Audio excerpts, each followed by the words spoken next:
Welcome to the showdown nobody expected, but everybody secretly wanted.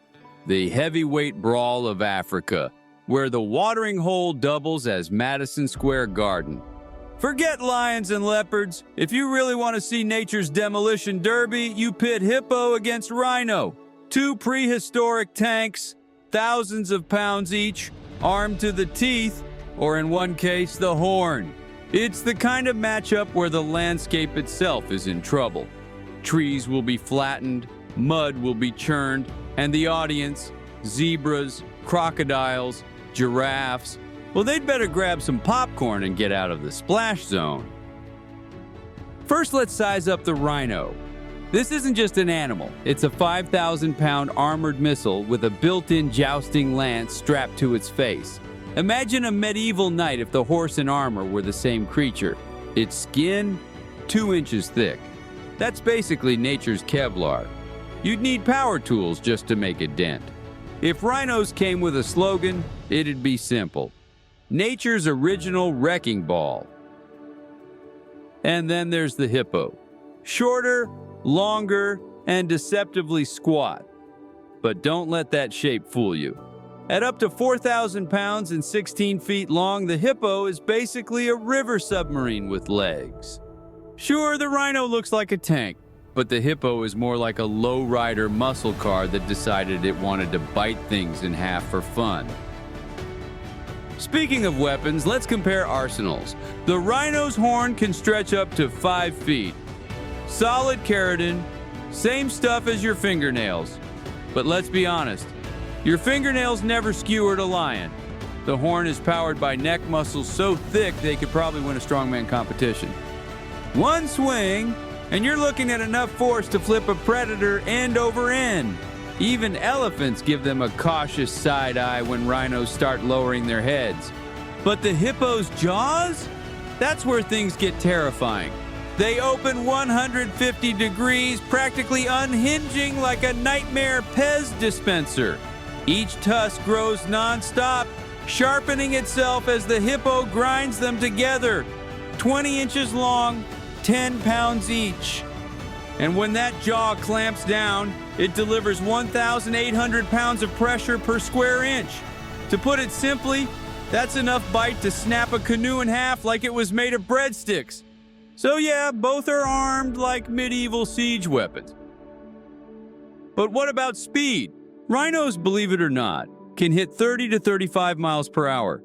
That's faster than an Olympic sprinter, and we're talking about something the size of a small car. If a rhino charges, you don't dodge, you pray. Hippos aren't quite as quick on land, but they can still burst up to 20 miles per hour. Now that doesn't sound like much until you picture a 2-ton couch with legs barreling after you. Suddenly, 20 feels like a lot. Agility is where things get really interesting. Rhinos, for all their size, can pivot mid-charge. They're like wrecking balls on wheels that somehow learned how to drift around corners. Hippos, on the other hand, don't exactly swim. They run along the bottom of rivers, launching themselves upward in short, explosive bursts. Imagine a torpedo shaped like a blimp suddenly erupting beneath you. That's a hippo. And crocodiles, literal living dinosaurs, want no part of it. They give hippos wide lanes of respect. Even apex predators know these river horses are less pony, more chainsaw. So let's play out the fight. On land, the rhino dominates. One charge, one horn swing, and the hippo would feel it in every roll of blubber. Trees flatten, dust flies, and the earth shakes with every pounding step. But once the fight moves to water, it's hippo territory. 16 hours a day submerged, hippos can hold their breath for 5 minutes, then erupt from below like aquatic landmines. The rhino? Too heavy, too awkward, and not built for aquatic warfare. The hippo rules the river, lunging, biting, and patrolling like the mob boss of the watering hole. Even crocodiles back down. So who wins? Well, on land, the rhino has the clear edge. Speed, horn, armor, the works. In water, it's not even close. The hippo doesn't just win, it owns. The real verdict? Probably mutual destruction. If these two ever threw down, it wouldn't end with a clean winner. It would end with new landscape architecture. The savanna would get remodeled, trees turned into toothpicks, and the river churned into soup. Think of it less like a boxing match and more like a demolition derby.